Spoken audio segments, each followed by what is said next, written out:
రాజు నాయక్, నేను Narayankhed BRS party ST cell అధ్యక్షుని.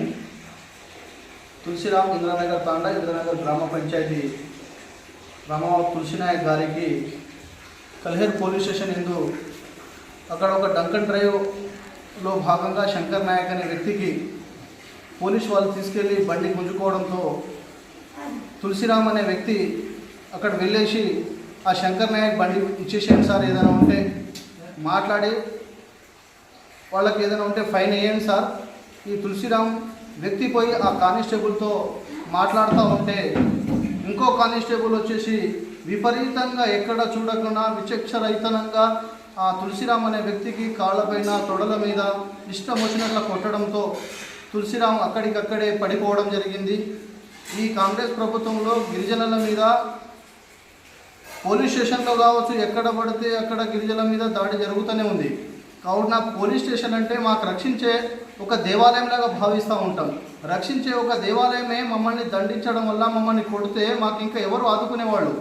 గిరిజనులను దృష్టిలో ఉంచుకొని ఇలాంటి సంఘటనలు ఇంకోసారి పునరావృతం కాకూడదని నేను పోలీస్ సిబ్బందిని అదేవిధంగా కల్లేర్ ఎస్ఐ గారికి మనవి చేస్తూ ఉన్నా. ఎందుకంటే సార్, పోలీస్ డిపార్ట్మెంట్ని గౌరవించే మొదటి వ్యక్తులు గిరిజనులు. పోలీస్ వాళ్ళు ఎవరు కనిపించినా నమస్తే సార్, నమస్కారం సార్ అని గౌరవించి గౌరవప్రదంగా మాట్లాడే మా గిరిజనులు అట్టి ఒక తులసిరామ్ని ఎక్కడ ఎలాంటి ప్రమేయం లేదు. అక్కడ ఎస్ఐ గారికి కావచ్చు, కానిస్టేబుల్ గారికి కావచ్చు ఏదైనా తిట్టిండా, ఏమైనా మాట్లాడిండా అనే మాట కూడా లేదు. కానీ ఎవరో అక్కడ ఒక శంకర్ నాయక్ ఏదో విషయంలో అక్కడ వెళ్ళడం వల్ల అతన్ని కొట్టడం ఎంతవరకు కరెక్ట్? అది కొట్టడం వల్ల తలగరాని చోట తలుగితే, అతనికి ప్రమాదవశాత్తు ఏమైనా తలిగి చనిపోతే దానికి బాధ్యత ఎవరు వహించేవాళ్ళు? చిన్న చిన్న పిల్లలు ఉన్నారు పాపం. అతనికి ఇంద్రానగర్ తాండలో రావడం జరిగింది. అట్టి విషయాన్ని తెలుసుకొని చిన్న చిన్న పిల్లలు, అతను చాలా బాధపడుతూ ఉన్నాడు, ఏడుస్తూ ఉన్నాడు. నేను ఏం చేశాను, నేను ఏం తప్పు చేశానని పోలీసు వాళ్ళు నన్ను కొట్టారని వాళ్ళు రోధిస్తూ ఉన్నారు. కావున డిఎస్పీ సార్ అంటే మాకు చాలా గౌరవం. నారాయణఖేడ్ డిఎస్పీ గారు అంటే ఒక దేవుడు లాంటి వ్యక్తి. డిఎస్పీ ఆఫీస్కి వెళ్తే లేచి ఇగో బాబు కూర్చోండి, కుర్చీ మీద కూర్చోండి, సమస్య ఏందని డిఎస్పీ గారు మాత్రం మాట్లాడుతూ ఉంటారు. అలాంటి ఒక గొప్ప వ్యక్తి, అలాంటి గొప్ప డిపార్ట్మెంట్లో ఇలాంటి ఒక ఎవరో ఒకరు కానిస్టేబుల్ చేయడం వల్ల ఇలాంటి వ్యక్తుల మీద దాడి చేయడం ఎంతవరకు కరెక్ట్? ఒక బీద వాళ్ళు అతను ఏదో మాట్లాడడానికే సరిగా రావడం లేదు, ఏదో కష్టం పని చేసుకొని బతికేవాడు. అలాంటి ఏమైనా గంజాయి దందా చేసిండా, గంజాయి దొంగతనం చేసిండా, డ్రగ్స్ చేసిండా, అతను ఏం తప్పు చేశాడని ఇలాంటివి చెట్లైనా రైతంగా కొడతా ఉన్నారు.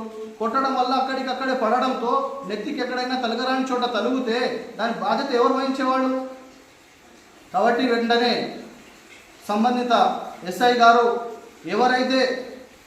ఎవరి తప్పు ఉందో, చట్టం ప్రతి ఒక్కరికి సమానం, చట్టం ఎవరికి చుట్టం కాదని మనం ఏ విధంగా అయితే అంటూ ఉంటామో, చట్టం ఎవరికి చుట్టం కాదు. కాబట్టి చట్టాన్ని గౌరవించే వాళ్ళం ప్రతి ఒక్కరు. మేము ఈయన చదువుకునే వాళ్ళం, మేము చట్టాన్ని గౌరవిస్తాం. కానీ ఇలాంటి వాళ్ళ మీద చట్టంని గౌరవించకుండా ఇట్లా కొట్టడంతో అతను చాలా ఇబ్బంది పడుతూ ఉన్నాడు.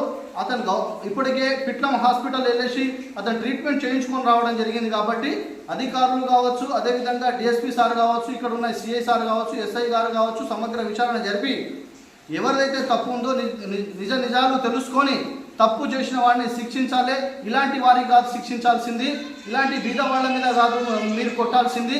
ఎవరైతే దొంగతనాలు చేస్తున్నారో, ఎవరైతే తప్పు చేస్తూ ఉన్నారో వాళ్ళ మీద మీ ప్రతాపం ఉండాలి. కానీ ఒక నిరుపేద గిరిజన వాడి మీద మీ ప్రతాపం కాదు సార్.